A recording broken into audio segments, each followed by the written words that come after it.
What is your blood type? You might say, type A, type B, I'm a type AB. Oh, over here.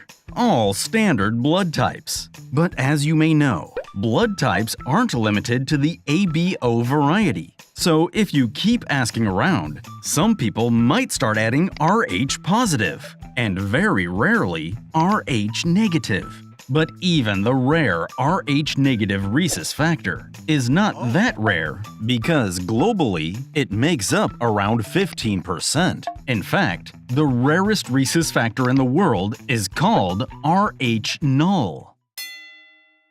With only 43 known carriers in the world, Rh null is so rare that scientists have dubbed it golden blood. So what makes this blood so special? And what is it about getting this that makes it so rare? To explain this, we first need to point out how to determine whether you have Rh positive or Rh negative. I'm going to take this part a little slow. You might think that just as type A blood carriers have the A antigen, type B carriers have the B antigen, type AB has both A and B antigens, and type O has neither A nor B antigens, that the rhesus factor is based on a single attribute, Rh. If you have the Rh attribute, you're Rh positive, and if you don't, you're Rh negative. But that's not the case.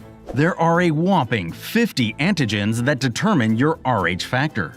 Of these, 5 are important: C, small c, E, small e, and D. Of these 5, only the presence or absence of the D antigen distinguishes Rh positive from Rh negative. If you have the D antigen on the surface of your red blood cells, you're Rh positive. And if you don't have the D antigen, you're Rh negative. So, if an Rh negative person with no D antigen receives a blood transfusion from a Rh positive person, the D antigen on the transfused red blood cells and the D antigen antibodies can react, which can be dangerous because they might clump together.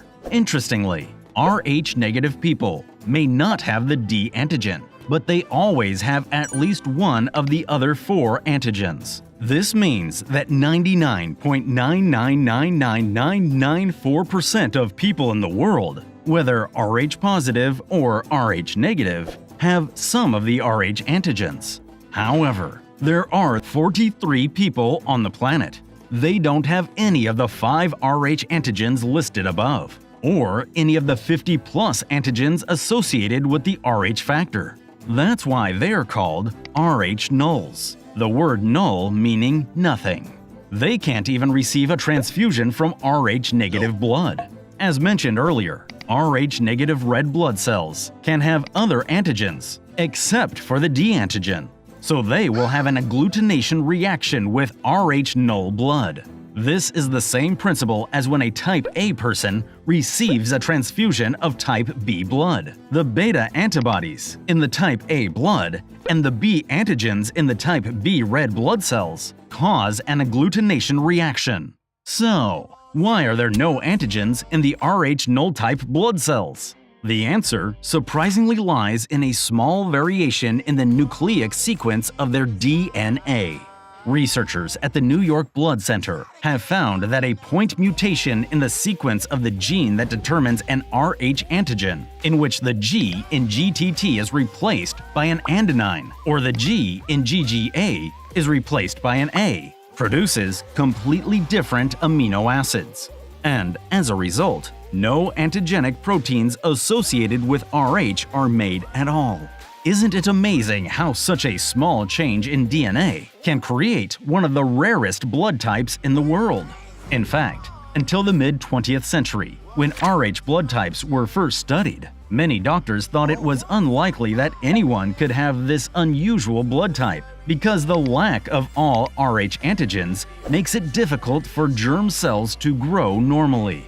But in 1961, the blood type was first discovered in an Aboriginal woman in Australia, shattering those assumptions.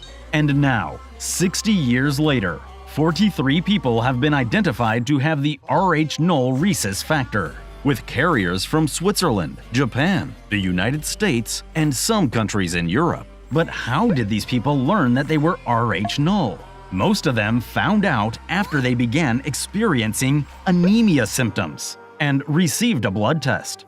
This is because red blood cells with no Rh antigen on their surface have very weak cell membranes, which are easily disrupted or destroyed, often resulting in hemolytic anemia. That's why people with Rh null blood types get tired easily, are often short of breath, and are more vulnerable to getting jaundice.